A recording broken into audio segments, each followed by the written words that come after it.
Dad, I wanted to find out, how did you first become aware of the environmental problems in the Dead Sea region and the West Bank? Always been interested in history and in biblical prophecy and that kind of thing. First trip to the region was in 1968, just after the Six-Day War. But in 1986, I was over there on a trip, and we were traveling in the West Bank area, and we became aware that there was a tremendous environmental problem there. That the sewage was a problem. That they weren't disposing of their sewage. They were the landfills were unsupervised. They were burning the trash. It was creating a smoke problem, and it was a very unhealthy atmosphere. And so, but that's when it all started, 1986, 87. On your trip to Israel in 1986, what were some of the things that you learned during that trip?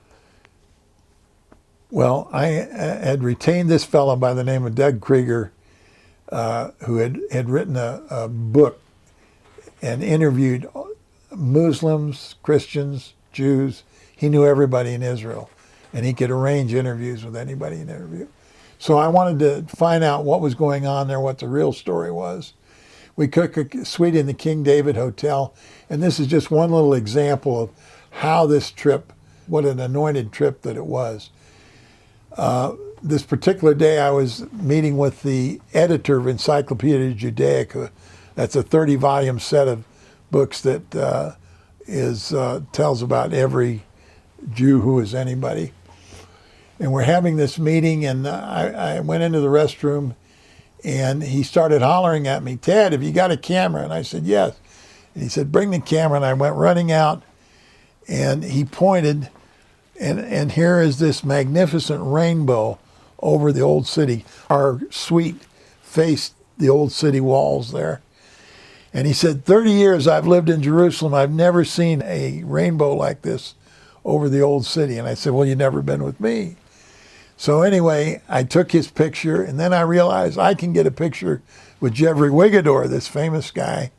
So I set the camera on a tripod, pressed the button, went around to get in it, and a flock of white doves took off behind the scene. So what an incredible picture. The rainbow, the walled city, doves, Jeffrey Wigador. So these were the kind of interviews we were having. So then I said to Mr. Krieger, I said, I want to know what the Dead Sea is all about. So he arranged a meeting with the managers of the Israel Chemicals, which was doing all the potash development down on the Dead Sea. So we're driving down along the Dead Sea, right around the En Gedi, which is about the middle of it. And this little village that's in the Bible called En Gedi. And at this point, Doug points over to the lake and he says, "One day there'll be fish in there." And I said, "Doug, you're crazy." I said, "That's one of the most toxic bodies of water on earth. It can't possibly hold fish." And he says, "Do you believe the Bible?" And I said, "Yes." So we stopped the car, he pulls out the Bible, and I read Ezekiel 47, and it says very clearly that there's going to be, in the last days, there'll be fishing in the Dead Sea. And so now I'm very perplexed because the Bible is telling me something that can't possibly happen. So I said, "Do the Jews know anything about this?" He said, "Yes. They have tried to fill the Dead Sea with water from the Mediterranean, which actually would allow fishing. The Dead Sea is over 120 feet. It's lost 120 feet of surface area. That's like a 12-story building. That's how far much water it's lost. And if you refill that with water from the Mediterranean, then you could have the fish from the Mediterranean in that seawater." I said, well, who is the head of this project? And he said, a man by the name of Yuval Ne'eman. Now, Yuval Ne'eman was a very famous guy. If Israel has an atomic bomb, which they've never owned up to, but if they did, he's one of the fathers of it. He was the Minister of Infrastructure. He was Minister of Science. He was a member, Knesset minister. Had his own political party, 6 or 7 people in it. So 2 days later, I'm meeting with Yuval Ne'eman in the Knesset. Now, the Knesset has 2 restaurants. One that just for anybody, and the other's for members only. We're in the members only restaurant. Nothing but Knesset members in there. And I'm talking with Mr. Ne'eman, and I'm asking him about this project, which had been canceled about 3 years earlier. This was 87, I think, and they had canceled the project in 1983. And so he explained how they were doing it, that the idea was to put a tunnel from somewhere south of Tel Aviv. Well, they actually had 5 different routes that they could put tunnels through and fill the water with the Dead Sea. And so he invited me over to his office to discuss the issue. 2 days later, we're meeting in his office, and this man went, excused himself, went back and came back with a stack of papers about this high. And he said that these were the results of the $35 million worth of feasibility reports that they had made on this project. And he handed them to me. And when he handed those papers to me, I had the sense of being given a baton, like I was in a relay race. I was the last leg in the relay race. As part of the documents that he gave me was this map. And this map shows 5 different routes that they had to refill the Dead Sea. And they now hired this company named Harza, do the Harza Engineering, to do the study on this. And so of the 5 routes, that they picked the bottom route, which came up near the Egyptian border and was to fill in the Dead Sea from the bottom. And so he gave me all of these documents, and I was very excited about this project. He came back, talked with my darling wife, Audrey, and we decided that this was a project that we were going to become involved with. So after this trip, Audrey and I were very convicted about the environmental problems that were going on in the area. So we came back and put together an organization. We originally called it the West Bank Environmental Cleanup Project.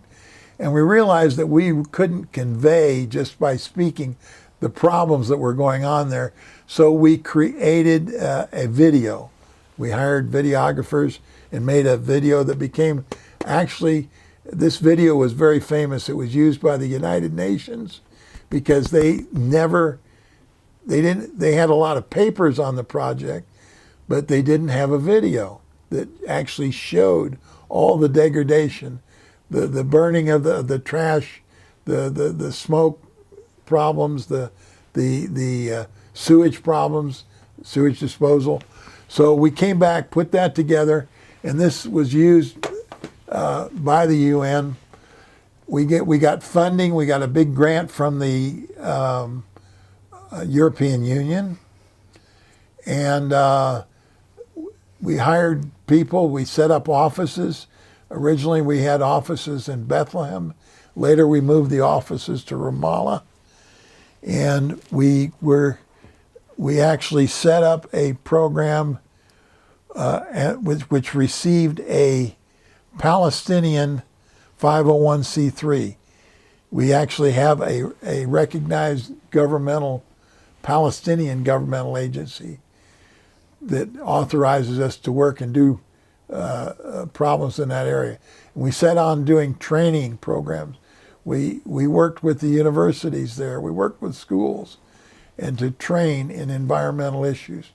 But there wasn't really the will to put any money from any of the agencies into fixing the problems, and they required a lot of money. And it was when we put together the idea that the MedDead project would in itself literally solve all of the problems. There are 10 major problems that are happening as a result of the environmental and the political issues that are going on there. And one single 42-mile, 9-meter pipeline will solve all the issues. I understand that you also formed an organization called Center for Environmental Diplomacy. Yeah, what WECUP, West Bank Environmental Cleanup, we realized that we needed a little higher profile program. We established the Center for Environmental Diplomacy, and we worked with engineers, Palestinian engineers, and Israeli engineers, and Jordanian engineers. And we were very unique in that time because it was during that time where they had the Intifada, and that the Palestinians and Israelis couldn't get together on hardly any other issue. We were one of the few organizations that would bring these people together. And then every time the politics would come up, I would say, this is about pollution, not about politics, and we'd get back to business. So the Center for Environmental Diplomacy was actually based in Washington, D.C. It was a 501c3. And then we set up the Palestinian equivalent of that was set up in Ramallah. We moved our offices to Ramallah. We had a wonderful office there, headed up by a Palestinian environmental lady that was an engineer. This gave us a very high profile in the Palestinian area. We interacted with government and business people there. In fact, we were responsible in 2010 in establishing a new Rotary Club in Ramallah that was attended by both government and business people. So we had a very large profile in Ramallah. The organization was well thought of, and we had a lot of great meetings with, we could meet with literally anybody in the Palestinian entity. And so we came up with plans and training. We worked with the Birzeit University that's in East Jerusalem. We worked with Al-Quds University, which is in Ramallah. We were working on the academic level, on the government level, and on the business level. I understand one of your programs was you would take Palestinian environmental engineers and they would come over into Israel and work with Israeli engineers to solve and work out the problems with some of the landfills and sanitation in the West Bank. That's right. We in the city called Saknin, that's kind of on the border of the West Bank.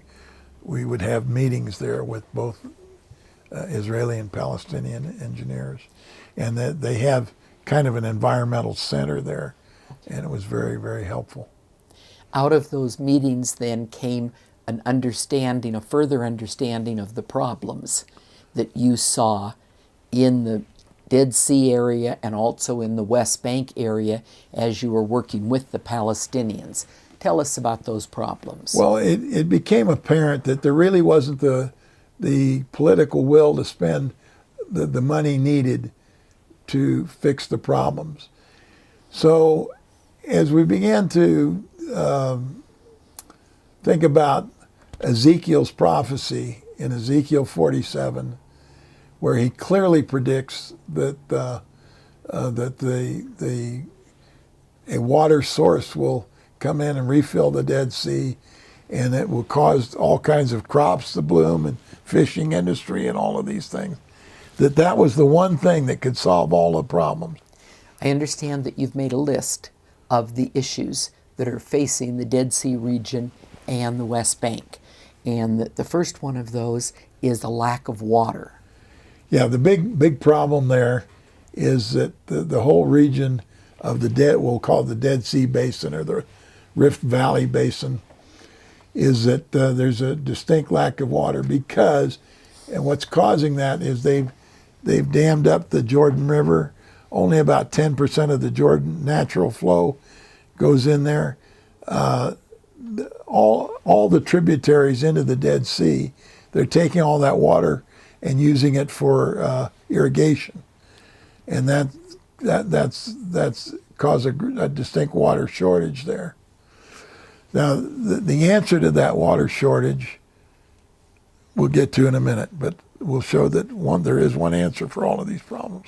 Another one is the lack of energy in that region. Yeah, the only way that they can create energy in that way is to burn fossil fuels, and they don't have the fossil fuels there, so they got to bring those in, and that causes pollution, and it's a big problem. What about the loss of the Dead Sea itself? This is one of it was on a list of the heritage sites of the world, and it's going away. Pretty soon it's going to be like the Aral Sea, that is completely, you had this monster sea up in the Russian area, and today there are steamships sitting on sand there as it's all dried up. And that's what's happening here because of they're taking all the water away. And so this great cultural site is going to be lost. And it causes all kinds of degradation problems. Sinkholes are coming. There's over 3,000 sinkholes that have come up in the area because of the lowering of the natural Dead Sea. And when the rains and the water comes in from above, it washes the salt out. Sinkholes occur. It's a big problem. What about the agricultural problems in that region? Well, it takes water to create agriculture, and they don't have any water. Right. What about fishing? Well, nothing can live in that environment, toxic environment. What about the financial problems? The Palestinian themselves have an agency called UNRWA in the United Nations that is set aside to do nothing but fund the Palestinians. All other funding, refugee funding for the rest of the world goes through one agency. The Palestinians have their own. And recently, the political issues on that, the Trump administration has cut off the U.S. funding to that, and some other nations have as well. And it's caused a big problem. And there's an answer to that problem, which we'll get to in a minute. Mention the political problems. You just mentioned that. What do you see as the political problem? Well, the political problem only goes back about 2,000-3,000 years. The Arab-Israeli problem is time immemorial. As it comes down to today, the Palestinians they won't even talk with any of the U.S. officials. The Trump administration is trying to put together a plan they call the plan of a century.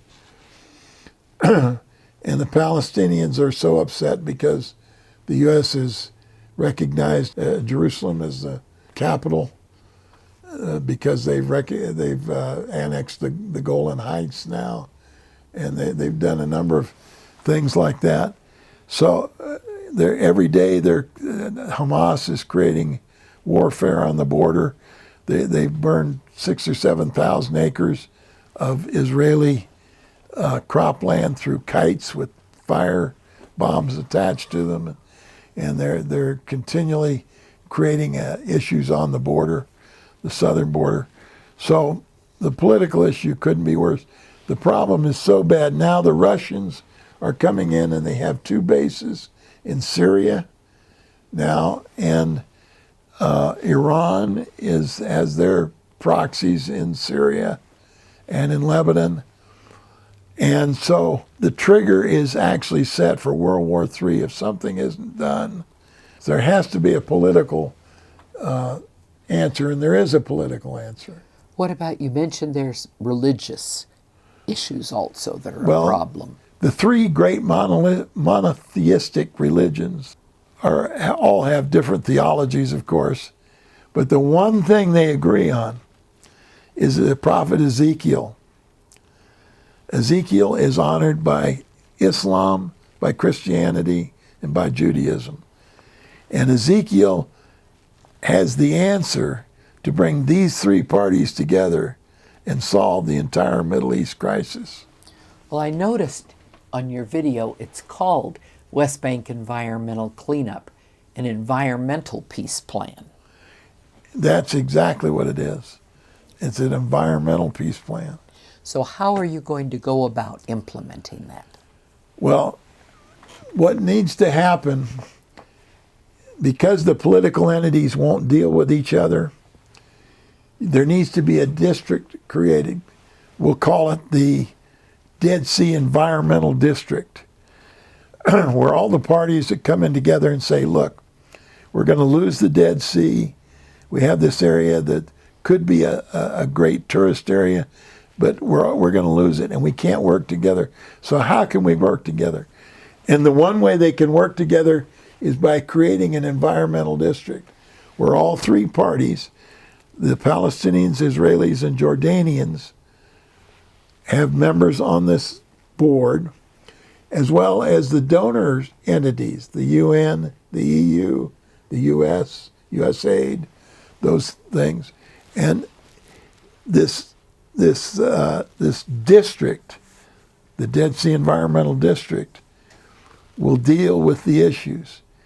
So you say, well, isn't that experimental? How has that ever been done before? And yes.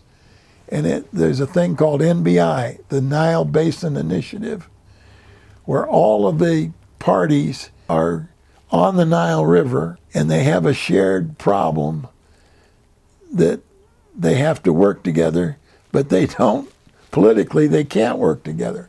So they created the Nile Basin Initiative. And that's what we want to create, the Dead Sea Environmental District, to be just like the Nile Basin Initiative. I understand that you have an engineering solution that would fill the Dead Sea and bring benefits to the area. That's what's so exciting. There is a simple answer to all of the problems in the Dead Sea Basin.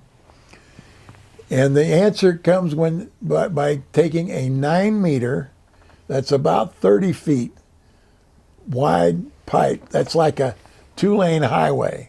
That's a big pipe.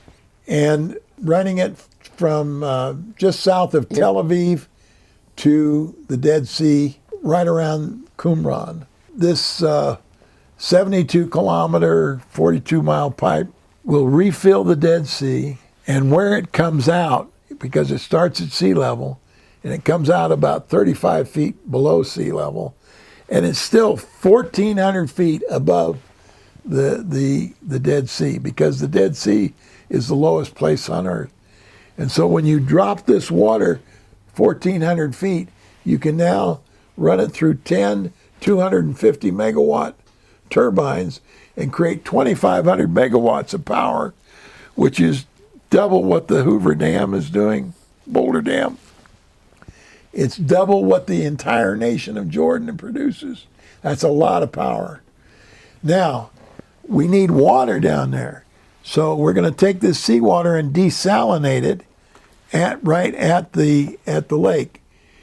And the problem with desalinating water has two big problems.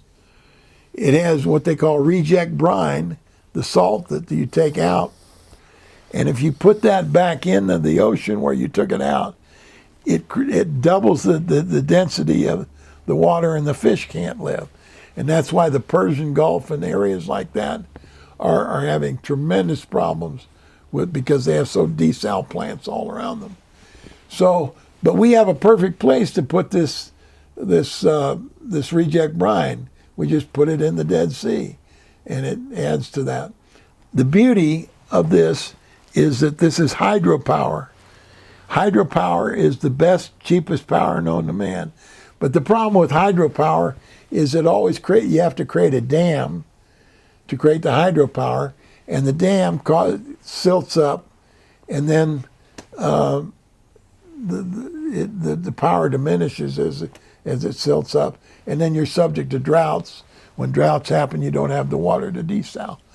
But our source is the Mediterranean water, which was the Mediterranean's hooked up to the Atlantic, which is hooked up to the Pacific. So as long as there's water in the ocean, we can keep running this through. And when we do that, that is going to create this incredible resort property down in the Dead Sea, because the Dead Sea will now have beaches that are phenomenal. They'll have sport fishing. We'll have billions of gallons of desalinated water that can be created cheaper than any desalinated water on the planet. You know, the news always portrays the Palestinian youth as rising up and fomenting problems and things. It sounds like your jobs program could solve that. You know, that's what youth does when it doesn't have employment, and it's radicalized. Yes, that's a very good point. This we're going to create not just jobs, high-paying jobs. There's thousands of high-paying jobs that are going to be created by the tunnel itself, the building of the tunnel, the infrastructure that's going to be built there, the fishing industry that's going to come. That's another thing that we're going to be doing along the coast. We're going to have, there'll be all kinds of ponds for aquaculture development. It's perfect for that. All they need is water, fresh water. As you've been recapping the different benefits of this MDWEC plan, it sounds like it really could be the development and then going into solving, working together some of the political problems. How do you see it all coming together to solve those problems that you mentioned initially? The problems in the parties don't get together at all. We learned that when we were over there. We were able to get the engineers together. But when you get people together with a shared interest, they put the politics aside. And that's exactly what needs to happen in this area. That when we start connecting people, agricultural people together with agricultural people, and they start talking agriculture, and when they start talking aquaponics, and when they start talking hotels, and when they start talking about other resort development, and they start talking about, we want to do sailboat races down there. It's a perfect area for that kind of racing. Also, another thing, we envision a number of, like the old paddle boats going around and with meals aboard, like they have up on the Sea of Galilee. Sounds like you're going to take an environmental disaster in that whole Dead Sea region and turn it into solving the problems you've identified, and then ultimately be the environmental peace plan. Yeah, this whole issue is one big tart lemon over there that's causing everybody problems. And all it takes is, we'll call it this straw, this 42-mile straw, can turn this whole disaster into lemonade, and that is palatable and healthy and quenching for everybody. That's a good analogy. The problems, if nothing is done, they're taking all the water out of all the tributaries of the Dead Sea. They're putting their sewage back in.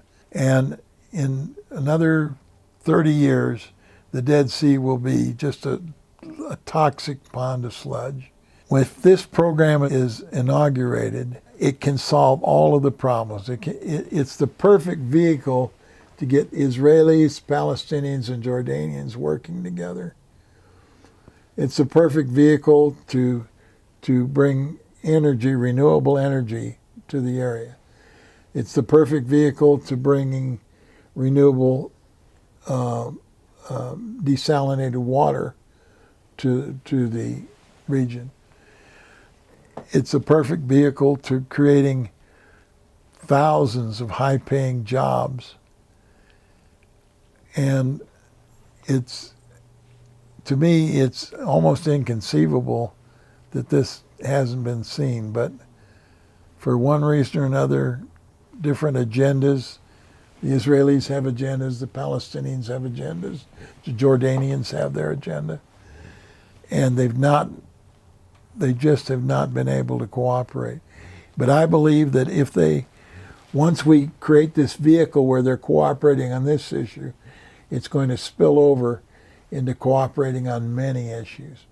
That's all that's required, is one good, solid issue that works. And this is going to bring an incredible amount of capital into the area. Everybody, all the Arab communities are going to want to have a condo in this area. And so that's our plan, that's our hope. And this is the time for it to happen.